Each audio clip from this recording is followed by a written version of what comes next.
Hey guys, welcome back.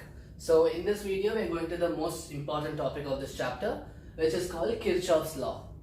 And from this there are two subdivisions. There are two laws, first rule and second rule. So from these two rules, further we'll be deriving certain more important practical applications in this chapter, which is the Wheatstone bridge, and then we have potentiometer. Okay, so let's start with Kirchhoff's law. So basically there are two main rules under this. The first one is called the Junction Rule. So what the Junction Rule says is that the amount of current which is diverging at a given junction is the same amount of current that is going to converge back. So if you have a circuit which goes like this, and after passing through any amount of devices over here, let's say it goes through a lot of appliances and it comes back, and when they converge back, the same amount of current I which went in the left hand side is going to be the same amount over here. This is the junction rule. Okay, so you can write this as a statement saying that the sum of the currents entering a junction, this is the junction over here, the sum of the current entering the junction equals the sum of the current leaving the junction. Sum of current. So this first rule is known as a junction rule. Now we'll go on to the second rule, which is known. So the second rule is known as the loop rule.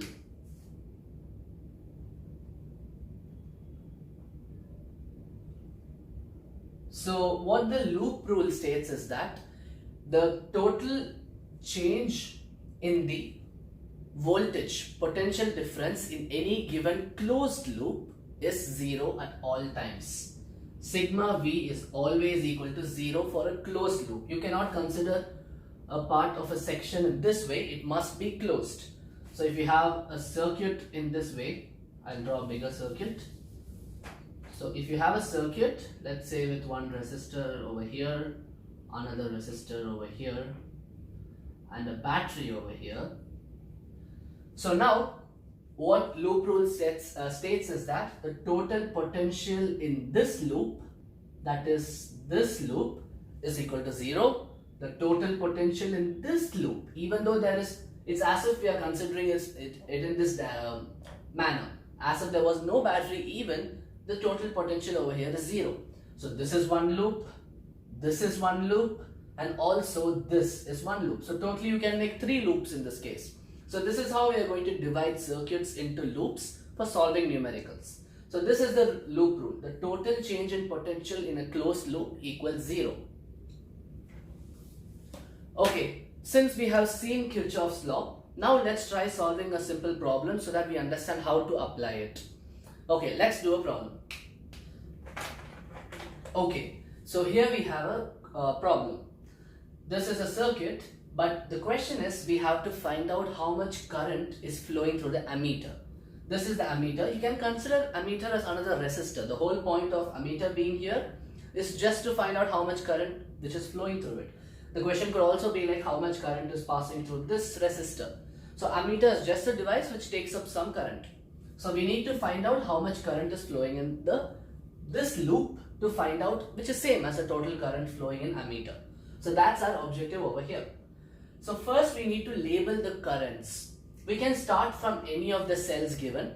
We can start from the 5 volt cell or the 4 volt cell. So for convenience, I am going to start from the 5 volt cell because it has more voltage. It does not matter which one you start, but I am going to start from here. So the current is from positive to negative direction. So I am going to call this magnitude I, which is the primary. Let's call it I1. I1 current starts from the battery. Then you can see that this is a junction, and this is where the first rule comes, and through the junction rule it splits and becomes I2 and I3.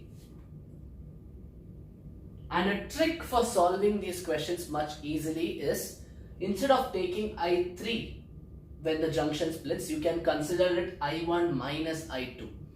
This is using the junction rule. Okay, let's first consider it I3 for the first case. So now we know by junction rule that I1 equals I2 plus I3. This is what junction rule basically states. So now I'm going to replace I3. Let's see what is I3 in terms of I1 and I2. So we get I3 equals I1 minus I2. So instead of considering a variable I3, rather I would just write this as I1 minus I2. And what advantage does this give me? We have one variable less. At the end, when everything gets complicated, the calculation could go a little bit hectic. So at that time, you might forget what other relationship to use. So it's always better to start from the beginning as least number of variables as possible. So instead of a third variable I3, I'm just writing it in terms of I1 and I2. If you want, you can write it as I3, but you cannot forget to change it at the last. Okay, so now we know that current I1 flows over here, splits into I2 and I1 minus I2. So I2 flows continues, and it comes till this point, and I1 minus I2 flows and comes to this point. At this junction, now they are meeting back again, which means this, which is same as over here, is all equal to I1. If you notice, I1 has split to give rise to I2 and I1 minus I2. Now again, I2 and I1 minus I2 are combining to give back I1. So we have found out we only have two variables here. So that means if we have two equations, we can find out the values. So let's start by assuming a loop. For that, you can write down the corner letters and you can mark them with alphabets. Let's call this A, B, C, D. The four corners. So first I'm considering the loop. You can make three loops over here. This is one loop, this is one loop, and the entire rectangle is one loop. So let's start with loop BCD. BCD. Okay. So now in this loop, you have to now use the second rule, which is the loop rule. First we made use of junction rule to draw the diagram, and then the loop rule to do the problem. So how do we do this? The total voltage equals 0. So equal 0 is always the right hand side. Now you have to find out the total potential in this case. So total potential across the battery is going to be 4. And you can remember this convention that if the current is flowing from positive to negative, on the left hand side of the equation, you need to write the answer as negative. So in this case, for example, it's going to be minus 4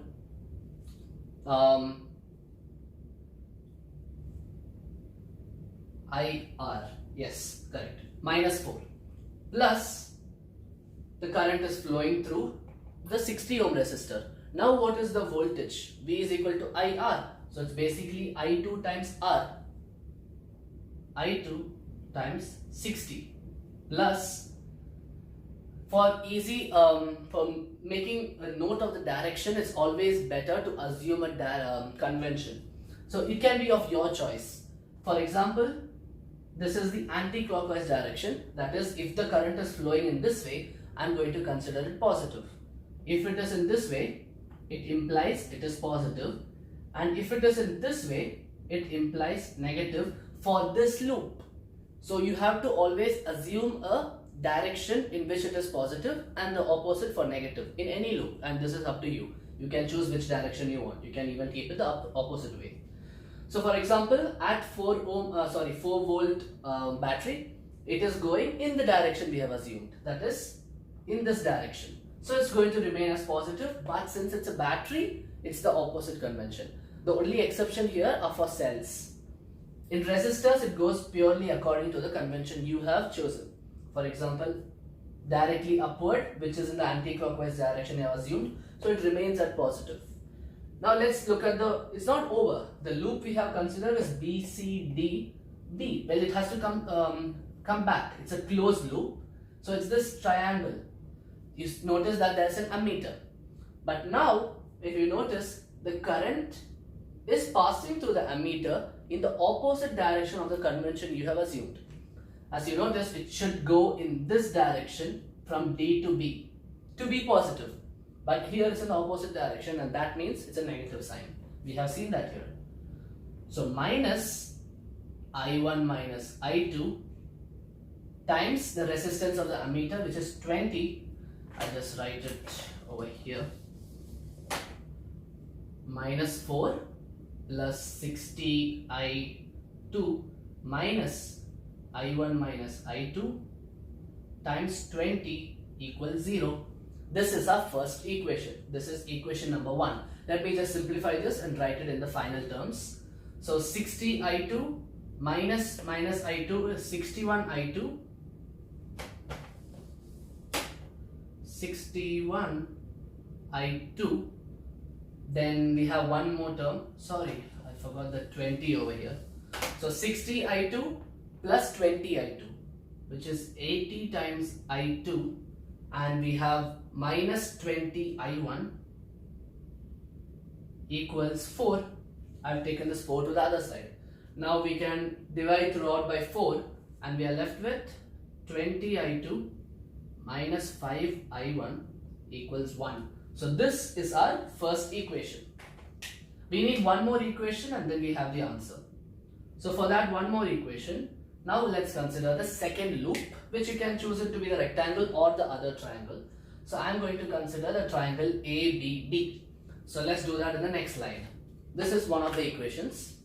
Okay, so now let's take the next loop, which is loop ABDA. Again, we have to assume a convention. So again, I'm going to take the anti-clockwise direction to be positive and the clockwise direction to be negative. So it's up to you how do you want to choose, and I'm going ahead with this. So now let's see the left hand side of the equation. I'll write the 0 at the end. Okay, so let's see how the potential changes. Firstly, let's go ahead with the ammeter. In this case, the direction of the current going to the ammeter is in the same positive direction as what we have assumed. So I'm going to write it as I1 minus I2. It's always the current into the resistance because we're looking for potential change, which is V equals IR. So this plus here, which is I1 times 200, and it is in the same direction. So it makes no problem. It's in the same direction. And now the battery. The current does not play a role. We have to just look for the direct potential. That's our entire aim. Our potential is what that matters. And we have seen that in a battery, when the current goes from the positive to the negative, given that it is already in the positive direction as what we have assumed, the magnitude is going to be positive. But in this case, you can see that the current is going from negative to positive when it is already in the positive direction. So now there's going to be a negative sign with minus 5 equals 0. So now again you rearrange and write it in terms of simplest forms. So you see that's 20i1 and 200i1. So 220i1. Then there is minus 20i2 equals 5. So I'm going to reduce this by 5 and we have 44i1 minus 4i2 equals 1. So now we have a second equation. After this, we just have to simultaneously solve the first and second equation. The first equation was 20i2 minus 5i1. I'll write the i1s below the minus 5i1 plus 20i2 equals 1. So now we have to solve these both equations to get the value of i1 and i2. And you know how to solve linear equations. So after doing that, we are going to get the respective results as i1 equals and i2 equals. So now we have solved it and we have a final answer that i1, the current which comes out of the battery, is 28 milliamperes and I2 is 58 milliamperes. But now the question was how much current flows through the ammeter, right? So ammeter is I1 minus I2, which in this case is negative. So when it is negative, it does not mean the current is negative. It just means that the direction we have assumed is wrong. So in fact, the current flows from this direction to here. Instead of from B to D, in actuality the current flows from D to B, and that's why we have the negative sign.